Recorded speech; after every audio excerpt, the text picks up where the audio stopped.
সৌরভ এই মুহূর্তে জি24 ঘন্টা এক্সক্লুসিভ পুরী থেকে সপরিবারে পুরী গেছেন সৌরভ চক্রবর্তী এবং সেখান থেকেই তিনি আমাদের সঙ্গে যোগ দিচ্ছেন। সৌরভ, মৌপিয়া আপনার সঙ্গে কথা বলছি জি24 ঘন্টা স্টুডিও থেকে।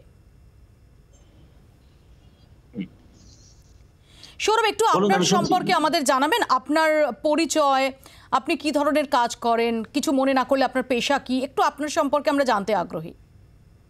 একদম, আমি আমার এডুকেশন পুরোটাই দুর্গাপুর থেকে। তারপরে আমি বিভিন্ন কর্মসূত্রে বিভিন্ন জায়গায় থেকেছি। আমি জিওলজিস্ট, আর আমি এখন কলকাতারই একটা বেসরকারি কোম্পানিতে আছি অ্যাজ জিওলজিস্ট। এখন ব্যাপার হচ্ছে আমি যেটা আরেকটা সাথে আমার যে সামাজিক দায়িত্ব বলে মনে করি, বিভিন্ন সামাজিক যে অবক্ষয় আজকে আমরা পত্রপত্রিকা হোক, টিভি চ্যানেল সর্বত্র আমরা দেখতে পাই। তো সেই ধরনের বিভিন্ন কিছু দাবি দাওয়া নিয়ে আমরা বিভিন্ন সময় পথসভা করি, রাজ্যপালের কাছে ডেপুটেশন পর্যন্ত দিয়েছি বা মুখ্যমন্ত্রীর কাছেও ডেপুটেশন দিয়েছি। কিন্তু ডেপুটেশন গুলো তো শুধুমাত্র একটা কি বলবো, এই ডেপুটেশন কোন নামে, মানে কোন ফোরামের অংশ হিসেবে? একটা ফোরাম তো লাগে। আমরা রিজার্ভেশন ফ্রি ইন্ডিয়া নামে একটা সংগঠন করি। এই রিজার্ভেশন ফ্রি ইন্ডিয়ার পক্ষ থেকে আমরা এই ডেপুটেশন দিয়েছিলাম। এছাড়াও আমরা মুখ্যমন্ত্রীকেও বিভিন্ন সময় একবার দিয়েছি ডেপুটেশন, আর রাজ্যপালকেও দিয়েছি। আমাদের দাবি হচ্ছে যে বিভিন্ন আজকের সামাজিক অবক্ষয় তার বিরুদ্ধে সারা ভারত জুড়ে একটা জনমত তৈরি করা, একটা গণসংগঠন তৈরি করা, এটাই আমার উদ্দেশ্য। ললিত ঝার সঙ্গে আপনার দেখা হয়েছিল 14ই মে, আপনি বলছেন কফি হাউসে। ললিত ঝার সঙ্গে যোগাযোগ হলো কি করে? যোগাযোগ হলো, আমার যতদূর মনে পড়ছে আসলে ও নেতাজি অনুরাগী এবং আমিও নেতাজি সুভাষচন্দ্রের অনুরাগী। সেই হিসাবে হয়তো আমার বিভিন্ন সময় যেসব পোস্ট, সেই সব পোস্ট গুলো দেখে খুশি হয়েছিল, তাই আমার সাথে যোগাযোগ করেছিল এবং তারপর থেকেই আমাদের ঘনিষ্ঠতা বাড়ে। এবং আমি একটা সাইকেল র্যালি করেছিলাম দিল্লি পর্যন্ত, যাতে ও ইউপিতে দু এক জায়গায় থাকার আমার ব্যবস্থা করে দিয়েছিল। কোন সালে করেছিলেন এটা? 2023-এ 30শে জুন আমি করেছিলাম। তো কি দাবি নিয়ে? সেই সময় আমাকে, হ্যাঁ বলুন, কি দাবি নিয়ে করেছিলেন? পরিবেশ বাঁচানোর দাবিতে, পরিবেশের যে বিশ্ব উষ্ণায়ন, সেই বিশ্ব উষ্ণায়ন বন্ধের ঠিক করার দাবিতে, বন্ধের দাবিতে। তো ললিত ঝাকে আপনি যেটা বললেন ঘনিষ্ঠতা, ঘনিষ্ঠতা শব্দটা তো খুবই খুবই গভীর একটা শব্দ। কি ধরনের ঘনিষ্ঠতা তৈরি হয়েছিল? হ্যাঁ, ঘনিষ্ঠতা বলতে সাংগঠনিক স্তরে যেটুকু ঘনিষ্ঠতা থাকে সেই ঘনিষ্ঠতা অবশ্যই তৈরি হয়েছিল। মানে ও যথেষ্ট হেল্প করেছিল যেহেতু আমাকে, এবং কৃতজ্ঞতার সূত্রে ওর সাথে, কারণ আমি একা যাচ্ছি সাইকেলে করে বিভিন্ন জায়গায় বিভিন্ন রকমের সাহায্য। ললিত খুব রিসোর্সফুল। ললিতের কি অনেক কানেকশনস? এই যে ললিত এক কথায় আপনাকে থাকার জায়গার ব্যবস্থা করে দিচ্ছেন, এই যে আপনিও বলছেন যে অনেক হেল্প করেছিল আপনাকে। আমার মনে হয় ইউপিতে অন্তত কিছু কানেকশন আছে। ইউপিতে কোথায় কোথায় থেকেছিলেন আপনি? আমি মুঘলসরাই, বেনারস, এই দুটোতে ওর হেল্প পেয়েছিলাম। লাস্ট কবে ললিতের সঙ্গে এক জায়গা হয়তো করে দিতে পারতো, কিন্তু সেই সময় সব সময় ওর সাথে যোগাযোগ করা হয়নি। হয়তো ফোন করেছি, ও ব্যস্ত ছিল, ফোন ধরেনি, এরকমও হয়েছে। তা না হলে হয়তো ও আরো দু এক জায়গায় করে দেবে বলেছিল। তো ললিত, আমরা দেখতে পাচ্ছি যে যেদিন এই ঘটনাটি ঘটে বুধবার, এই ঘটনার পরপরই 1 মিনিট 33 সেকেন্ডের ভিডিও আপনাকে পাঠিয়েছে 12টা 41 মিনিটে, এবং তাতে লেখা আছে, তার তলায় লিখেছে যে প্রোটেস্ট কিয়া হু, সার্কুলেট করো, জয় হিন্দ। আপনি তারপর একটা 9 সেকেন্ডের ভয়েস মেসেজ পাঠাচ্ছেন, একটা 34 সেকেন্ডের ভয়েস মেসেজ পাঠাচ্ছেন। হ্যাঁ, এবং সেটা আমি পাঠিয়েছিলাম বিকেল বেলায়, কারণ আমি ততক্ষণ দেখিইনি। একটা 57 বিকেল নয়, আপনি ঠিক 1 ঘন্টা 12 মিনিট পরে পাঠিয়েছিলেন প্রথম ভয়েস মেসেজটা। পরেরটা যেটা 9 সেকেন্ডের, পরেরটা 34 সেকেন্ডের আপনি পাঠিয়েছিলেন 8টা 17, রাত সন্ধ্যে 8টা 17 মিনিটে। তাই তো? হ্যাঁ, একদমই। কি আপনি কি জানতে চেয়েছিলেন তখন ললিতের কাছে? আমি জানতে চেয়েছিলাম, কারণ ওইটা দেখে বোঝা যাচ্ছে না ঠিক কি হয়েছে, ওখানে কি করছে। পার্লামেন্টটা আমাকে দিল্লির এক সাংবাদিক ফোন করে জানিয়েছিলেন যে ঠিক কি ঘটনা ঘটেছে। না হলে আমি ওটা দেখে তো বোঝা যাচ্ছে না ওটা পার্লামেন্টের সামনে হচ্ছে না কোথায় হচ্ছে। কারণ পার্লামেন্টে আমি যাইনি কখনো, সুতরাং আমার জানাও নেই। তো সেই অর্থেই আমি যখন ওনার কাছ থেকে জানতে পারলাম, ওই রিপোর্টারের কাছ থেকে, আমি তখন ওকে বোধহয় দ্বিতীয় ভয়েসটা পাঠিয়েছিলাম। কিন্তু ওর ভিডিওটা দেখার সাথে সাথে আমার প্রথম ভয়েসটা ছিল যেখানে কি হচ্ছে, আসলে কিসের ভিডিও এটা, কিসের দাবি, এইটাই আমার ছিল প্রশ্ন। 34 সেকেন্ডের অডিও ক্লিপটায় কি ছিল? ওকে আমি বলেছিলাম যে মানে ওই যেহেতু নিউজ ওই দিল্লির রিপোর্টার, ওর সাথে যোগাযোগ করতে চাইছিলেন এবং ওর ফোন নাম্বার চাইছিলেন আমার কাছে। তা ওই অডিওটাতে আমি বলেছিলাম যে আমি কি ওনাকে ফোন নাম্বার শেয়ার করতে পারি, এইটা ওকে আমি আপনার তখনও মনে হয়নি, ততক্ষণে তো যখন সাংবাদিক যোগাযোগ করছেন, যোগাযোগ করতে চাইছেন, ততক্ষণে আপনি এই ঘটনাটার যে অভিঘাতটা সেটা বুঝতে পেরেছেন? তখনও আপনার কোনো সংশয় হয়নি? আপনার তখন মনে হয়নি যেটা একটা ভয়ঙ্কর ঘটনা ঘটিয়ে ফেলেছে ললিত ঝা? কারণ না, দিল্লির ওই সাংবাদিক আমাকে যেটা বলেছিলেন যে এটা কোনো বোম নয়, উনি সামান্য দুটো স্মোক ডিটেক্টর কিছু মানে স্মোক ক্রিয়েট করতে পারে। আপনি তো এত যেটাকে ইংরেজিতে আজকাল একটা খুব চালু কথা হয়েছে ভোক, আপনি যেরকম দাবি দাওয়া, আপনি আবার রেনেসার কথা বলেন ইত্যাদি ইত্যাদি, সেই অনুযায়ী আপনি খুব ভোক একজন মানুষ যিনি নবজাগরণের কথা বলছেন। তো আপনি তো নিশ্চয়ই এতটা উদাসীন নন বা এতটা কম জানেন এমনটা না যে সংসদের ভেতর যদি স্মোক কানিস্টার নিয়েও কেউ গিয়ে তাণ্ডব করে তার গভীরতা কতটা। ঢুকলোটা কি করে? সিকিউরিটি গার্ড নেই ওখানে? গড ফরবিড, আপনার বাড়িতে যদি ঢুকে কেউ তাণ্ডব চালায়, আপনি পুলিশের কাছে যান, পুলিশ কি করবে? তার বিরুদ্ধে অ্যাকশন নেবে না আপনাকে বলবে যে আপনার বাড়িতেও ঢুকলো কি করে? না 100 বার তার বিরুদ্ধে অ্যাকশন নেওয়া উচিত, আমি সেখানে কোনো আপত্তি করছি না। আপনার মনে হয়নি যে এটা অত্যন্ত সিরিয়াস একটা বিষয়? আপনি কখন পোস্ট করেছিলেন? ওর ইনস্ট্রাকশন, আমি ইনস্ট্রাকশনই বলবো, প্রোটেস্ট কিয়া হু, সার্কুলেট করো, জয় হিন্দ, কোনো প্লিজ নেই, অর্থাৎ রিকোয়েস্ট না, এমন না যে বন্ধুসুলভভাবে জাস্ট বলেছে যে ভাই একটু শেয়ার করে দে ভাই, এরকম না, একটা ইনস্ট্রাকশন এসেছে। এই ইনস্ট্রাকশন আসার পর ইনস্ট্রাকশন মোতাবেক আপনি ভিডিওটা কখন পোস্ট করেছিলেন ফেসবুকে? সেটা আমার ঠিক মনে নেই, আমার দেখতে হবে এগুলো, তবে কি আমার মনে হয় সেই দিনই রাত্রেবেলা আমি করেছিলাম। কেন পোস্ট করেছিলেন? আসলে আপনি এন্ডোর্স করছেন এটা?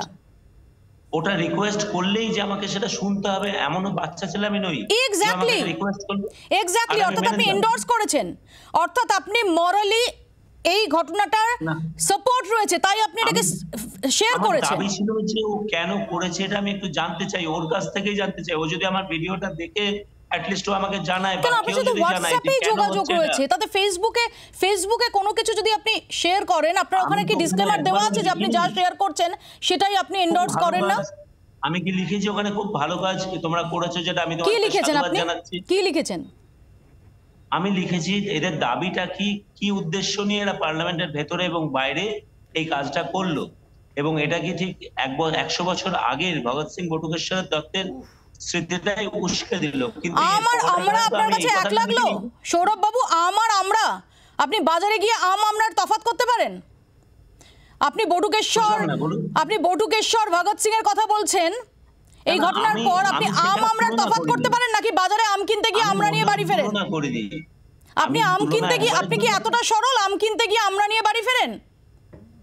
একেবারেই নয়। শুনুন, আমি কখনো ওদের দুজনের তুলনা করিনি। আমার প্রশ্ন ছিল এই ঘটনার দায় আপনি এড়াতে পারবেন? না আমি দায় নয়, এটা আমার কোনোভাবেই কোথাও কোনো দায় নেই, এখানে কোনো দায়বদ্ধতাই নেই আমার এই ব্যাপারটার সাথে। আপনি তো এটা শেয়ার করেছেন, কিন্তু আমি কি লিখেছি যে এটাকে সবাই সমর্থন করবে? যেটা আপনি লিখেছেন আপনি হলফ করে বলতে পারেন যে ওটাই আপনার প্রথম পোস্টে লেখা ছিল, আপনি পরে এডিট করেননি? Can you prove it? বলুন আরেকবার। আপনি যে ক্যাপশন দিয়ে লিখেছেন, আপনি কি হলফ করে বলতে পারেন যে যদি তদন্ত হয় আপনি প্রমাণ করতে পারবেন বা প্রমাণ হবে? একদম আমি যেটা প্রমাণ হবে যে আপনি এডিট করেননি? না, এডিট করিনি, কোনো এডিটিং ওখানে আমি করিনি। আমি যা লিখেছি একবারেই লিখেছি। আপনি কিছু জানতেন না এই মিশন সম্পর্কে? আমি একদম হলফ করে বলতে পারি যে ওখানে আমি কোনো এডিটিংই করিনি, আমি যেটা লিখেছি একবারেই লিখেছি।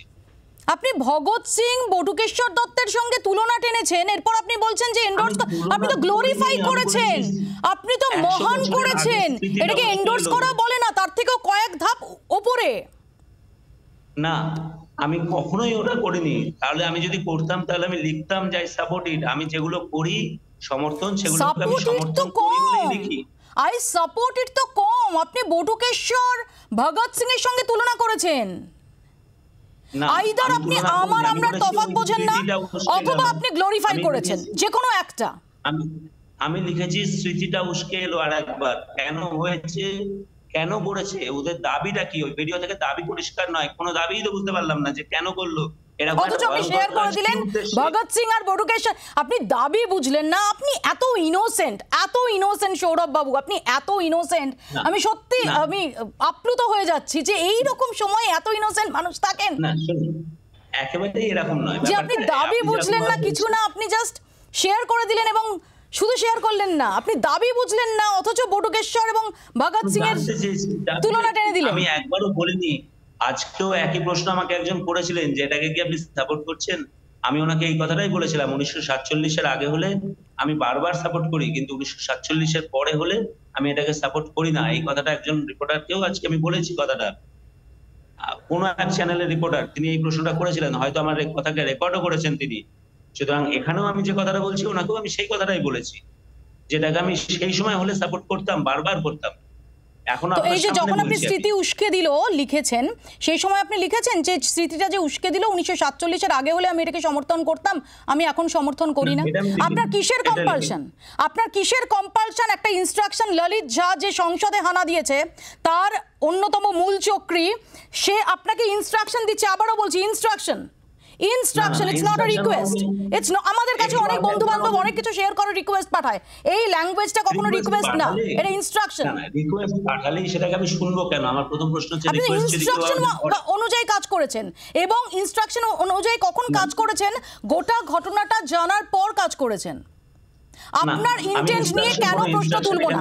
আপনি আমাকে বোঝান, আপনি আমায় কনভিন্স করুন, আপনার ইন্টেনশন নিয়ে, আপনার উদ্দেশ্য নিয়ে, আপনার অভিপ্রায় নিয়ে আমি কেন প্রশ্ন তুলবো না? আপনি আমায় কনভিন্স করুন। ইনস্ট্রাকশন নেই। প্রথমত আজ পর্যন্ত কোথাও, একটু আগেও যেমন একজন জিজ্ঞাসা করেছিলেন যেটা কি কোনো ফাঁসানোর ব্যাপার, আমি তাকেও বলেছি না। কারণ যেখানে যেখানে সে ও করেছে, অনেক হোয়াটসঅ্যাপ গ্রুপেও করেছে, শেয়ার করেছে। আমি সেসব এক একটা হোয়াটসঅ্যাপ গ্রুপে হয়তো আছিও, কিন্তু এটা ফাঁসানোর জন্য নয়। আবারও আমি বলছি, রিকোয়েস্টের কোনো প্রশ্নই নেই এখানে। কেউ রিকোয়েস্ট, আজ যদি আমাকে গিয়ে বলে একটা বাড়িতে ডাকাতি করতে, আমি কি রিকোয়েস্টও যদি সে করে, তার খুব টাকার দরকার, অর্থনৈতিকভাবে অবস্থা খারাপ, আমি সেখানে গিয়ে বলে দেবো? আর যদি এরকম ভাবে ইনস্ট্রাকশন দেয়, ইনস্ট্রাকশনের তো কোনো প্রশ্নই নেই। এটা তো ইনস্ট্রাকশনের ল্যাঙ্গুয়েজ। কোন অধিকারে ললিত ঝা আপনাকে ইনস্ট্রাকশন দেয় সেটা বলুন আমাকে। কমান্ডার নয়। কোন অধিকারে সুতরাং ললিত instruction এর ঝা কোনো প্রশ্নই আপনাকে হবে না। ইনস্ট্রাকশন দেয় এই ভিডিও শেয়ার করার? একেবারেই কোনো ইনস্ট্রাকশন এখানে নয়। ইনস্ট্রাকশন দিলেই বা আমি শুনবো কেন? আমি ওর কাছে কোনোভাবেও দায়বদ্ধ নই কোথাও। কোনো দায়বদ্ধতাই আমার নেই, আমি ইনস্ট্রাকশন কার শুনবো? এখনো কি বটুকেশ্বর আর ভগৎ সিং লাগছে ললিত ঝাকে আপনার? আমি একবারও বলিনি ওকে লাগছে। বটুকেশ্বর লাগছে? লাগলো, এরকম কেন বললো কেউ? এটা আমার প্রশ্ন ছিল। সে প্রশ্নের উত্তর পেয়েছেন? দেয়নি তো, এবং ও তো তখন ফোন অফ ছিল, আমি তোকে ফোন করেছিলাম। আর কতবার দেখা হয়েছে আপনার সঙ্গে ললিত ঝার? আমার মনে হয় কফি হাউসে বার দুয়েক হয়েছে, এবং পথসভা, দুটো পথসভা। একটা হচ্ছে যশোর রোড গাছ বাঁচাও কমিটির একটা পথসভা ছিল সেখানে, আর একটা আমাদের এই রিজার্ভেশন ফ্রি ইন্ডিয়ার পক্ষ থেকে একটা পথসভা ছিল বোধহয় কলেজ স্কোয়ারে, সেখানে এসেছিল এই দুবার। কিন্তু রেগুলার আপনারা যোগাযোগ করতেন? হ্যাঁ, এরকম সময় হয়তো কথাবার্তা আমাদের হয়েছেই, এবং আরো দু একবার আমাদের কফি হাউসেও দেখা হয়েছে, এটাও আমি বলছি। কিন্তু দেখুন, আজ তো মানে অনেকের সাথেই কথা হতে পারে, কিন্তু প্রত্যেকে কে কি বলছে, কোথায় কি বলছে, সেটা আমি কি করে জানবো? অ্যাবসলিউটলি সৌরভ বাবু, আমাদেরও বিভিন্ন লোকের সঙ্গে দেখা হয়, তাদের মধ্যে সবাই ভীষণ রকমের সাদা এমনটা ভাবার কোনো কারণ নেই, এটা জানারও কোনো উপায় নেই। কিন্তু পয়েন্ট হচ্ছে একটাই, যে আপনাকে বলছে প্রোটেস্ট কিয়া হু, সার্কুলেট করো, জয় হিন্দ। এটা আসছে 12:45। আপনার অডিও ক্লিপ দেখে আপনার কথা মতো আমি ধরে নিলাম যে তার সাথে যোগাযোগ করা যাচ্ছে না। ততক্ষণে আপনি জেনে গেছেন যে এরকম একটা ঘটনা ঘটেছে, তারপর এদের গ্লোরিফাই করে আপনি ওটাকে শেয়ার করলেন কেন? হয়তো আমার শেয়ার করাটা ঠিক হয়নি, এটা আপনার কথাটাতে আমি একমত। ওটা আমার শেয়ার করা হয়তো ঠিক হয়নি, এটা আপনার কথাটাকে আমি মানছি। মানে আমি কোনো ইয়েতে যাচ্ছি না, আমি মানছি কথা শেয়ার করাটা ঠিক হয়নি, এটা আমি মানতেও রাজি আছি। এই ললিত ঝা সম্পর্কে আর কি কি জানেন আপনি? এর চেয়ে বেশি কিছু আমার জানা নেই, কারণ আমি জানিও না ওর প্রফেশনে, ওর কি কোন প্রফেশনে যুক্ত, কি করে, কোথায় বাড়ি অতটাও ভালো জানি না। বড় বাজারে বাড়ি, এবং রিসেন্ট একজন সাংবাদিকও একটা পাঠালেন, কোন একটা সংগঠনের বড়বাজারের ইউনিট, বড়বাজার ইউনিটের প্রধান একজন আমাকে স্ক্রিনশট তুলে পাঠালেন। কারণ কিছুদিন আগেও আমাকে বলেছিল না ওই সংগঠনটা সম্পর্কে খুশি নয়, তারপরে ওরকম একটা স্ক্রিনশট একজন দেখিয়ে বললেন এ তো বড়বাজার ইউনিটের প্রধান। আমি বললাম তাহলে জানি না ওর আর কোথায় কি বলতে চায়। কি আপনি তো যথেষ্ট মানে সমাজ এবং রাজনীতি সম্পর্কে অবগত থাকা একজন মানুষ, যিনি নবজাগরণের স্বপ্ন দেখেন। ললিত ঝার পলিটিক্যাল ইডিওলজি সম্পর্কে আপনার কি মনে হয়েছে? দেখুন, আমি শুধু একটা জায়গাতেই জানতাম ও নেতাজি সুভাষচন্দ্রের অনুগামী, এবং আমিও নেতাজি সুভাষচন্দ্রের অনুগামী। আমরাও নেতাজি সুভাষচন্দ্রের অনুগামী, আমরাও নেতাজির অনুগামী। না, এক মিনিট, তাহলে আপনার সাথেও আমি যোগাযোগ করতে রাজি আছি। যে নেতাজি সুভাষচন্দ্রের অনুগামী আমি সবার সাথে যোগাযোগ করতে রাজি আছি, কারণ আপোষহীন ভাবে যারা আন্দোলন রাজি আছে আমি তাদের সবার সাথে যোগাযোগ করতে রাজি আছি। পলিটিক্যাল ইডিওলজি ললিত ঝার কি ছিল কথা বলে তো মোটামুটি একটা বুঝতে পারার কথা না? ও এইটুকু আমি ওকে আমার দাবি দাওয়াগুলো দেখিয়েছিলাম, ও তাতে আমার সাথে একমত ছিল যে এইসব দাবি দাওয়াতেও রাজি আছে। একটা গণসংগঠন তৈরিতেও আমাকে সাহায্য করতে রাজি আছে। আপনার সঙ্গে এখনো পুলিশের পক্ষ থেকে যোগাযোগ করা হয়েছে? না, আজ হয়নি।